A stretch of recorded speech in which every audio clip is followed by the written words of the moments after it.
In my mind, 2023 belongs to one artist whose seemingly overnight explosion of success is the result of many years of hard work, overcoming real adversity and tragedy, false starts, and a life-changing illness. He's moved from the underground and busking on the streets of Brighton to crossing over into the mainstream with millions of fans around the world and now an official #1 UK album.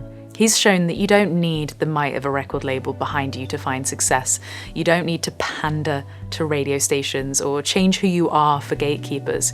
You can make the art that you want and use the internet to find others like you, build a community, and achieve real success as a musician. This is the Ren video. Before we get into it, please consider subscribing to the channel. It would be ace to cross over 700,000 subscribers.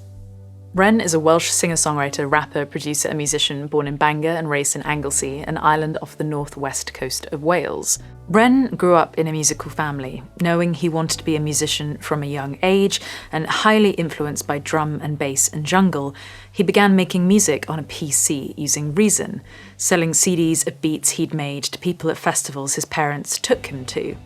He taught himself the guitar by slowing down and trying to copy tracks by John Frusciante and Jimi Hendrix. He also plays bass, piano, drums, marimba, and even a little bit of cello. He met his future bandmate Sam Tompkins after watching him sing on the streets of Brighton and offered to let him use his amp.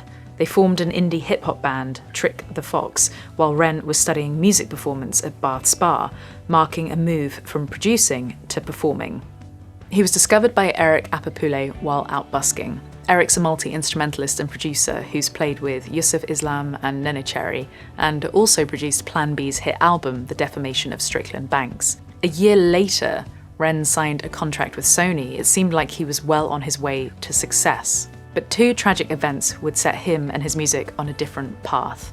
Age 19, a mysterious illness struck. Ren suffered from symptoms including fatigue, headaches, cognitive difficulties, body aches, fever, chills, and inflammation. He had to move home to Wales, abandoning the recording of his debut album. He was in such distress, he told his mother he couldn't foresee lasting even a year with this pain. Periods of psychosis followed.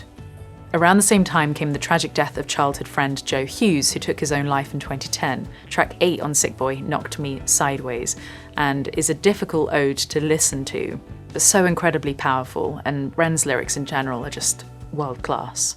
The next 8 years of Ren's life were spent undergoing various misdiagnoses and treatments, spending days on end in bed in immense pain. He spent the time writing songs and self-released an album, Freckled Angels, in 2016, dedicating the album and title track to his friend Joe. He came to accept his pain and to use it, rather than resisting it, using his bodily limitations to spark his creativity and make something poignant. Doctors misdiagnosed him with MS, depression, bipolar, and chronic fatigue syndrome, before a specialist realised that Ren was suffering from Lyme disease, caused by a tick bite. In between periods of illness and treatment, Ren moved to Brighton. A few years later, he began busking with his friends, collectively known as The Big Push. Their incendiary live performances built them a loyal fan base on the streets of Brighton and a large following on YouTube.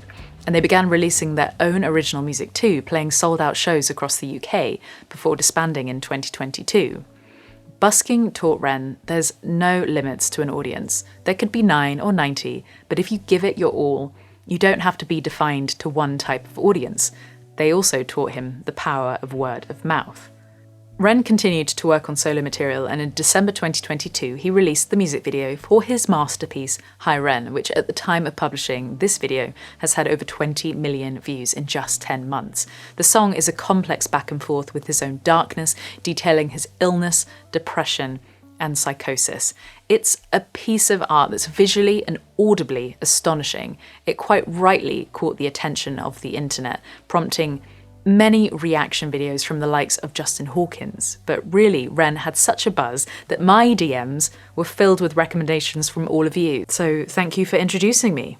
Word of mouth in action. Working in collaboration with cinematographers Samuel Perry Falvey and Luke Flegg, Ren has directed a flurry of atmospheric theatrical music videos that conjure a world of industrial darkness, violence, and animal imagery.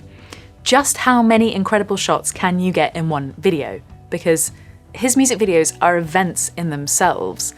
So he's crossed the milestones of 1 million subscribers on YouTube and 1 million monthly listeners on Spotify, and now a #1 album. He's the spiritual heir to Mike Skinner of the Streets, Cypress Hill, the Beastie Boys, Eminem, and Plan B. And yet an artist uniquely his own, because he's an unflinchingly courageous generational talent. And he's doing it with no label, minimal budgets, just word of mouth and talent.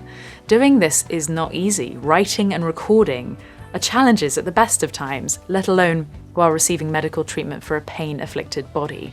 But Ren is a true creative, one who's restlessly driven to create. He makes me want to raise my game lyrically, musically, visually. Put simply, he's an inspiration to me and many others. This video is my way of saying thank you.